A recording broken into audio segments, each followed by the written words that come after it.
껴. 아니 이쪽에 해요. 이쪽에다 할게. 이쪽에다. 여기다. 저 안 해도 돼. 그렇지. 이렇게 해도 잘 들려요. 자, 꼭 팔뚝에다가 아니야. 응, 됐어. 잘 들려. 밀지 마. 나는 마스크 이거 더러우니까 좀 이게 쓸게. 무거워서 기울어져 원장님. 아? 이게 무거워서 이렇게 하나 풀어요. 단체 풀어가지고. 단체 좀 풀어라. 그래. 기울어져. 오늘 이거 위니까 왜 자꾸 와? 무거운가 봐. 심리적으로 그쪽으로 가야 된다는 게 이거 있어서 봐봐. 그러지. 이 자꾸 이래 돼. 안 하도 심리적으로. 돼요. 응, 그게 맞아요. 그게 맞아. 오늘 할 얘기는 그 금리 문제, 네. 그 다음에 주택을 많이 갖고 있는 분들의 문제점, 뭐 이런 거를 좀 얘기를 해볼게요. 네. 자, 그럼 얘기를 해볼까요? 네. 인사 먼저 하고. 네, 여러분 안녕하세요. 반갑습니다. 네, 반갑습니다. 네, 안녕하세요. 좀 전에 이게 점심을 먹었더니 좀 나긋나긋해지네요, 그죠? 네. 오늘 뭐 먹었어요, 우리? 오늘 굴짬뽕 먹었어요. 어디 가서? 저 울산 동구에 가면 네. 바닷가 앞에 있는 짬뽕, 그 중국집이 있거든요. 같이 가서 먹었죠. 해동? 해동짬뽕? 해동 짬뽕이에요. 그런가? 모르겠네. 그래, 어쨌든. 네. 해동 짜장이야, 짬뽕이야. 해동 반장. 네. 자, 거기 가서 식사를 하고 왔는데, 오늘 또 날씨도 좀 꾸물꾸물하고 그래서, 뭔가 좀 처지는 부분이 있네요. 자, 정신을 차리고. 네. 자, 저번 시간에 우리가 그 경매 얘기를 좀 하다가, 금리 얘기를 한 번 더 할 거라고 얘기를 그랬죠. 했었죠. 네. 지금 금리가 어느 정도 올라갔어요, 우리 한국은? 지금 기준금리가 1.75%인데 시중의 일반적인 이제 금리가 오늘 뉴스에 보니까 6%를 이제 최고 6%를 넘었다. 시중금리가. 예. 그런 얘기를 오늘 아침에 봤습니다. 그 1금융 얘기겠죠? 그렇죠. 네. 그럼 좀 있으면 곧 7%도 금방 넘을 것 같은데요?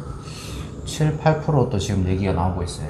그렇죠. 올 연말까지 기준금리 자체를 2.75%까지 올린다라는 그런 가능성이 이제 나왔거든요. 그 시중금리가 이제 7%, 8%는 금방 될 거다라는 얘기잖아요. 그렇죠. 그래 될 수 있죠. 그러니까 이렇게 되면 가장 큰 문제는 부동산 쪽 아닐까요? 맞죠. 그 주택을 갖고 있는 분들, 대출이 많으신 분들, 이런 분들이 좀 문제가 많이 커질 것 같거든요. 그래서 저희가 걱정이 돼서, 이걸 저희가 해결을 해드릴 수 있는 문제는 아니지만, 뭔가 조금이라도 도움이 되지 않을까 싶어서 오늘 영상을 좀 준비해 봤습니다. 자, 그러면 이제 6%는 찍었고, 예. 이 상황에서 대출이 많으신 분들은 좀 어떻게 해야 될까요? 일단 대출에 대한 부담분이 엄청 많이 있으실 것 같아요. 안 그래도 물가 자체도 많이 올라 있는 상태에 생활비도 많이 들겠지만 금리가 상승됨으로 인해서 예전에 2, 3%의 대출을 받으신 분들이 거의 2배 이상으로 내게 되면 부담분이 엄청 맞죠. 많아지겠죠. 맞죠. 예. 그러면 이제 팔아야 된다라는 부분으로 갈 수밖에 없는 거죠. 그럼 이렇게 되면 예. 좀 매물이 좀 많이 나올까요? 좀 이제 견딜 수 있으신 분들은 견디겠지만은 어쨌든 매물은 늘어날 수밖에 없는 구조라고 볼 수밖에 없죠. 5월 달에 매물이 많이 나왔었죠? 네. 세금 문제 때문에. 그렇죠. 5월 말까지 팔아야 되는 그런 문제 때문에. 종부세나 이제 또 재산세 관련해가지고 또 있으니까 그 전에 팔려고 했던 분들이 있었죠. 근데 좀 팔렸나요? 그렇지는 않았어요. 거래가 안 됐어요? 네. 그래요. 아이고야. 그것도 어디지? 양도세 중과되는 부분도 완화해 주겠다라고 했었잖아요. 그렇죠. 근데. 그래서 이제 사람들이 지금 이제 팔려고 네. 물건이 나오는 것 같은데 거래가 안 되는 것 같은 거죠. 근데 오늘 잠깐만요. 오늘 어디 공사해요? 아, 저희 옥상에 그 어, 방수공사 하는 것 같은데? 왜 물 새요? 아니요, 그 옥상에 그 애견 카페에서 네. 새로운 장소로 이제 옥상을 사용한다고. 쓴다고 건물이 잘못된 게 아니고. 예. 아, 네네. 저기 문 좀 닫아주시겠어요? 많이 시끄럽네요. 그렇네.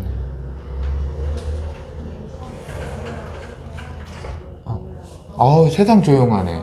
그렇네. 아니, 앉으세요. 앉으세요. 자, 어디까지 얘기했죠? 매물이 많이 나오는데, 그러면 올 여름이 이제 좀 있으면 올 건데, 7월, 8월이 얼마 안 남았잖아요. 그렇죠. 이때가 고비라고 생각을 좀 해볼 수가 있는데, 이때 많은 결정을 내리지 않을까요, 사람들이? 그렇죠. 왜냐하면 계속 금리는 오르고, 네. 물가는 내려가지 않고 이러기 때문에, 아마 좀 혼란이 많이 오지 않을까 싶어요.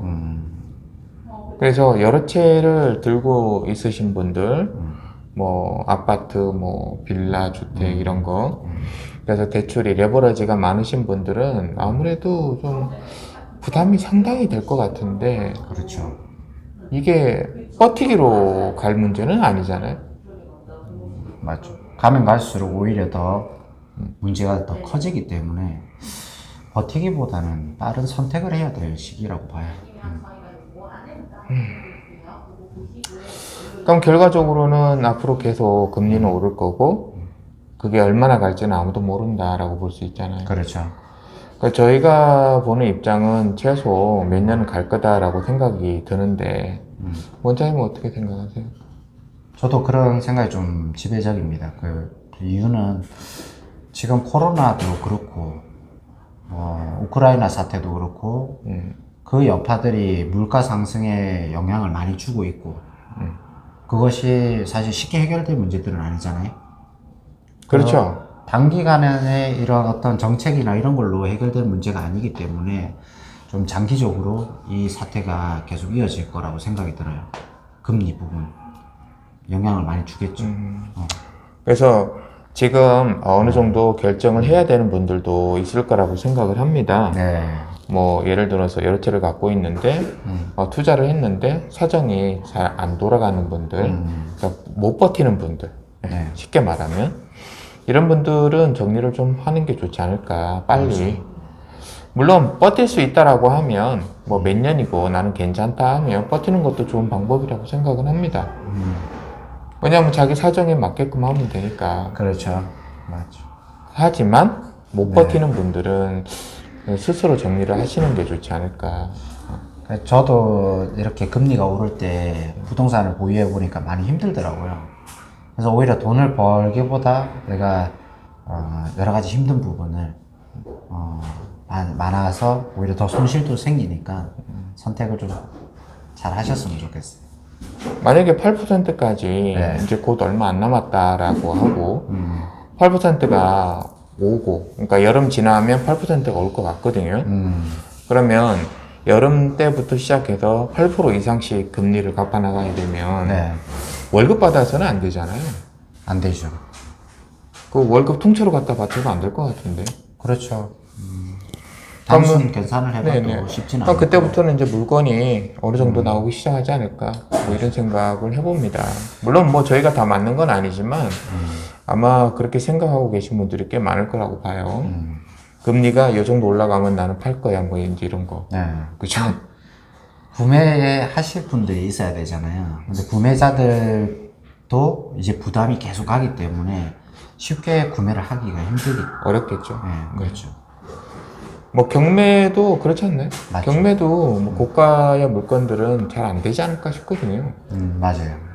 그 지금 부담되죠. 공시지가 1억 밑에 거를 막 사람들이 몰리고 있다면서요. 아니, 저도 몰랐는데 최근에 그 실거래를 좀 확인해 보니까 공시지가 1억 이하의 아파트들 그런 것들 거래가 되게 많이 일어났습니다 지금. 그렇군요. 그 고가는 그렇게 많이 매매가 없잖아요. 없죠. 그래서 오히려 저가가 1억대 물건이 매매가 더 많은 걸로 나오고요. 또 그런 거를 사는 이유가 앞으로 몇 년이 걸릴지 모르기 때문에 그쵸? 미리 준비를 하는 거죠. 자, 그리고 지금 이제 전 세계적으로 보면 코로나 이후로 코로나가 아직 끝나지는 않았습니다. 전쟁이라는 게 일어났죠. 러시아하고 우크라이나하고. 그로 인해서 세계 경제가 뭔가 마비되는 듯한, 물론 마비된 건 아니지만 네. 물가 상승이 엄청 올랐잖아요. 그렇죠. 지금 아파트 지금 짓다가 중단한 데 많죠. 맞죠. 어디 중단했나요? 저기 동구에 아파트. 중단할 정도면 좀 심각한 거 아닌가요? 심각하죠. 또 어디 있어요? 또 다른 데 한 군데 또 있다 했는데. 자, 어쨌든 여러 많을 거예요. 여러 군데가 중단했을 거예요, 아마. 네. 그리고 좀 이 부실한 기업은 아마 도산도 하지 않을까, 부도도 나지 않을까 싶거든요. 네. 저희가 이걸 뭐 부추기는 게 아니라 이게 팩트입니다. 그래서 뭐 추가 비용이 또 발생을 하고 뭐 또 재개발 문제나 이런 것들 완화시켜 준다고 윤 대통령께서 말씀하셨지만 사실 그 문제도 굉장히 어렵거든요. 어렵죠. 재개발이 되는 건 좋은데 뭐 재건축이나 재개발이 되는 건 좋지만 문제는 물가 상승으로 인해서 하기가 어렵지 않겠나. 우리나라에서 뭐 용적률이나 그죠? 또 재개발 재건축에 대해서 아무리 풀어줘도 전 세계적으로 재료가 없는데 어떻게 해? 시멘트 값은 얼마큼 오르고 철강 값도 얼마큼 오르고 할 수가 없는 거 아닌가요? 없죠. 예전에도 그런 일들이 있었어요. 재개발이나 재건축 같은 경우에 공사를 할 때 들어가는 비용들을 결국 분양을 잘해서 거기서 수익을 거둬들여야 되는데 경기가 안 좋아서 분양이 안 되면 그 원자재 상승에 대한 부분을 결국 그 조합원들한테 부담을 지우겠죠. 그렇죠. 그럼 추가 금액이 들어가는 그렇죠. 거잖아요. 재개발 재건축에 내가 이익을 보려고 했지만 알고 봤더니 추가 분담금이 많이 발생함으로 인해서 네. 오히려 그 조합원들이 무게가 더 늘어나는 거죠. 그럼 어떻게 해야 돼요? 그럼 이제 잘못된 투자가 되겠고 문제가 생기겠죠. 그럼 어차피 내라면 내야 되잖아요. 어쩔 수 없죠. 네, 어쩔 수 없어. 자, 또 그렇게 따지면 네. 기존에 있던 빌딩들이 가격이 좀 오르지 않을까요? 예, 그렇죠. 예. 왜냐면 새로 짓기가 좀 어렵잖아요. 그죠? 맞죠. 이 앞에 있는 거 이거 30억짜리 샀어야 되는데, 그죠? 그죠. 아파트하고는 또 다르게 일반 상가 건물 같은 경우에 네. 가치가 있는 물건이겠지만은, 물건들이 더 이제 원자재 값 상승에 의해서 기존의 건물들이 뭐 가치가 더 올라갈 것 같긴 해요. 그렇죠. 네. 새로 짓는 그 신규로 짓는 빌딩들이나 이런 것들이 물론 가치가 더 있겠지만 지을 수가 없는 상황에서는 기존에 있던 중고 빌딩들이 더 가치가 오르지 않겠나 앞으로 많이. 맞죠. 뭐 좀 이런 생각을 해요. 그래서 이제 시기적으로 최근에 와서 빌딩을 산 사람은 좀 이익이 되지 않을까 그렇죠. 이런 생각도 좀 들어요. 그리고 또 의외로 또 토지값은 조금 떨어질 가능성도 있다고 봅니다. 왜냐하면 건물을 지어야 되는데 질 수가 없으니까 네. 토지가 아무래도 좀 남겠죠. 그렇죠. 뭐 그런 상황이 생길 수도 있으니까요. 자, 그래서 부동산을 뭐 경매로 갖고 있던 아니면 본인이 매매로 뭐 매수를 했던 간에 금리가 계속 오르는 상황에서는 네. 버티기가 좀 힘들다. 뭐 이런 거를 충분히 고민을 해보셔야 될 거예요. 그래서 손절이라는 의미의 그러한 매매도 필요하지 않나 생각을 해봅니다. 그럼 원장님은 그럼 어떻게 하시겠어요? 만약에 레버리지가 많고 네. 금리가 8% 이상 올라갔다. 근데 네. 아파트를 한 10채 들고 있다. 그럼 어떻게 해야 돼요? 열채가 있어서 기분이 좋은 게 아니라 잠을 못 잘 것 같은. 그래서 나중에 위기가 올 때까지 있는 게 아니라 지금 내가 위기가 올 것 같으니까 지금 정리를 해야 될 것 같아요. 그래서 저는 재산을 웬만하면 다 정리를 할 것 같습니다. 그리고 내가 관리할 수 있는 수준만큼만 보유를 그러니까 내실을 다 하시겠다. 맞죠. 이제 거품은 빼고. 예, 맞습니다. 내 상황을 잘 관리하겠다. 그렇죠. 그런 얘기네요. 네네. 그렇군요. 아니, 난 열채나 있어봤으면 좋겠네. 잠을 못 주무실 수도. 아니, 근데 그렇게 되면 예. 이 목구멍으로 밥이 안 넘어가겠죠. 맞죠. 너무 걱정돼서. 신경을 너무 많이 써야 되지 않을까. 머리도 다 빠질 것 같은데요. 네.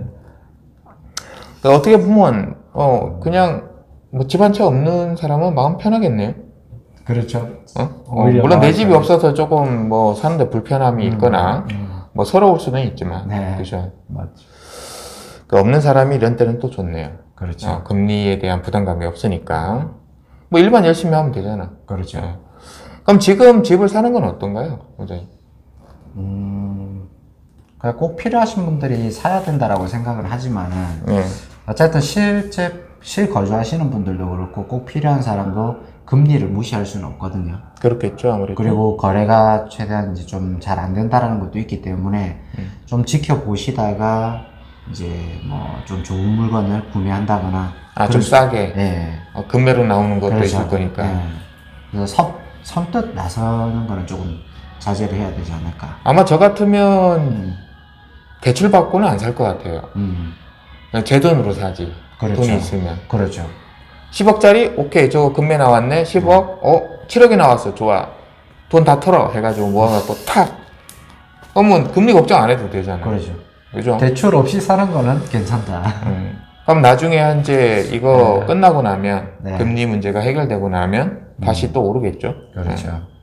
맞죠. 무조건 존버타라는 소리는 아닙니다. 음. 괜히 또 존버타라고 또 했다고 또 큰일 나지. 자, 그러면 뭐 감당할 수 있으면 집을 사도 된다. 그 얘기네. 네, 맞아요. 근데 한 채 정도야, 그죠? 네. 10채도 아니고. 그러면 저는 또 궁금한 게 있는데, 예. 법인들이 많잖아요. 부동산 쪽에. 그렇죠. 근데 그분들이 사서 모았던 부동산은 어떻게 해야 되나요? 법인들도 마찬가지로 그분들은 뭐 금리를 피해갈 수 있나요? 피해갈 수가 없죠. 그럼 어떻게 해요? 엄청 샀던데, 법인들이. 제가 알기로 보면 어떤 법인들은 뭐 수백억, 수천억도 있던데. 그 대출이 엄청 많을 거 아니에요? 그렇죠. 대출이나 레버리지가. 아니면 뭐 전세를 두고 있겠죠. 전세에 빠져나가면 어떻게 해요? 맞죠. 그럼 배쨘다, 나 못 준다 이렇게 하고 자빠지면 되나요? 실제 그런 분들이 있으세요. 법인도? 네. 호호. 그럼 법적으로 관리 들어가지 않나요? 그렇게 되면? 경매 들어가지 않나요? 결국 그런 법인들은 파산을 하게 될 것이고 그 법인에서 가지고 있던 부동산들은 다 경매가 나오겠죠. 개인도 마찬가지지만은. 근데 제가 걱정하는 게, 네. 이 법인들이, 그분들이 물건을 굉장히 많이 갖고 있거든요.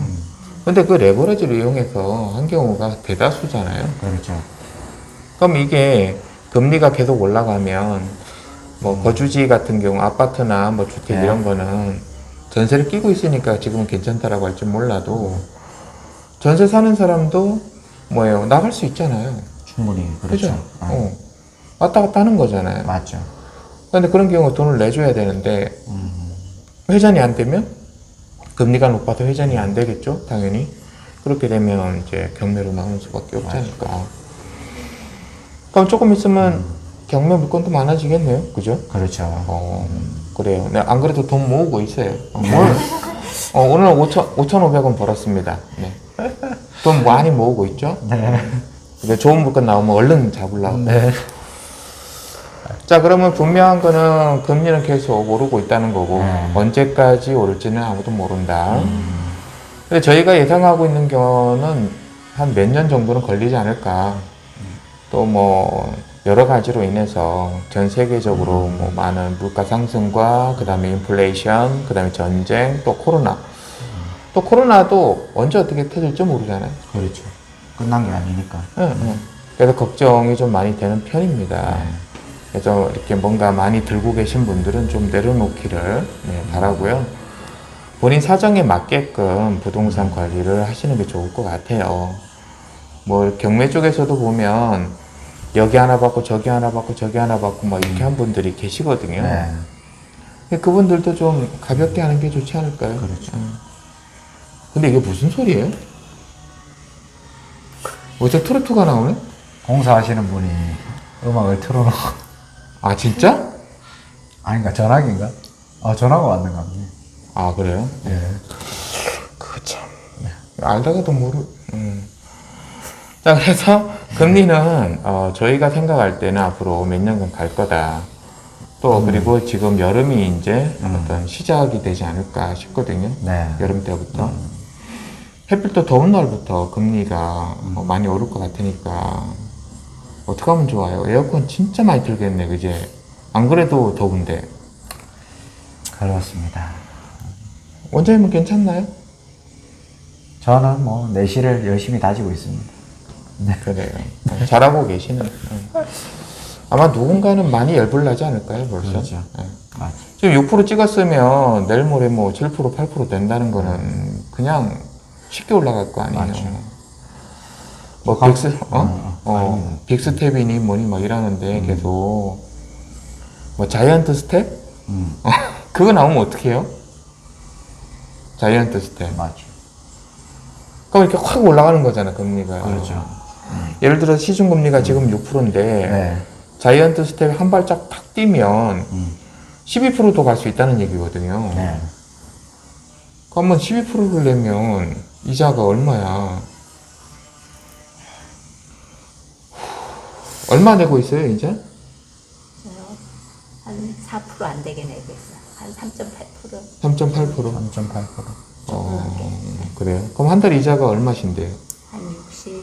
60 정도? 근데 그게 12% 내면 얼마야, 그러면? 그러면 아니다. 8%부터 시작하자. 8%. 두 배니까 그러면 120만 원 정도? 그죠? 그렇죠. 그럼 세 배면 180만 원? 한 200만 원 가까이 되겠는데. 그죠? 이게 바로 곱하기만 돼서 하는 게 아니잖아. 그죠? 엄청난데. 그러면 뭐 월급 받아서 다 그냥 갖다가 이렇게 넣어야죠. 여기 있습니다. 이러면서. 그죠? 그래, 이러니까 이제 문제가 되는 거거든요. 8% 이상 올라가면 답이 없어요. 근데 지난 과거를 보면 뭐 1900년대 뭐 IMF가 98년에 왔던가요? IMF 때도 뭐 이와 비슷한 게 있었다라고 얘기를 하는데 네. 저는 그거하고 데이터를 비교하면 안 된다고 생각을 합니다. 그때는 우리나라만 그랬던 거잖아요. 그렇죠. 그때는. 근데 지금은 뭐예요? 전 세계적으로 다 그렇잖아요. 그렇기 때문에 더 크지 않을까, 데미지가. 그래서 그때 당시 1990년 말 이때하고 비교하면 안 된다라고 생각을 합니다. 그래서 문제가 굉장히 커질 수 있다. 이렇게 보거든요. 지나왔던 데이터를 가지고 미래를 예측한다라는 거는 가능한 일이긴 하지만 정확하지는 않다. 언제 어떻게 경우의 수가 나올지도 모른다라는 게 이번 사건의 핵심이라고 볼 수 있겠어요. 그래서 금리가 12% 갈지 15% 갈지는 가봐야 합니다. 전하고는 다르다라는 거 시청자 여러분들도 좀 많이 고민을 해봤으면 좋을 것 같아요. 그냥 뭐 12% 가서 그냥 끝나면 다행인데 그게 아닐 것 같으니까. 그죠? 그렇죠. 네. 자, 오늘은 뭐 이렇게 간단하게 하고요. 다음에 여름쯤에 다시 금리 문제를 또 얘기해 보도록 하겠습니다. 전에 저희가 몇 달 전에 얘기했던 것처럼 금리는 계속 올라가잖아요. 이게 현실이냐 뭐 이런 것처럼. 그렇죠. 그래서 올 여름이 고비다. 일단은 이제 시작이 될 거니까 올 여름에부터 많이 힘들어질 거라는 얘기죠. 네. 오늘은 여기까지 하도록 하겠습니다. 여름쯤에 다시 이 금리 문제를 가지고 여러분들과 만나보도록 하겠습니다. 네, 그동안 여러분들 잘 계시기 바랍니다. 자, 오늘 수고하셨습니다. 네, 수고하셨습니다. 수고하셨습니다. 수고하셨습니다.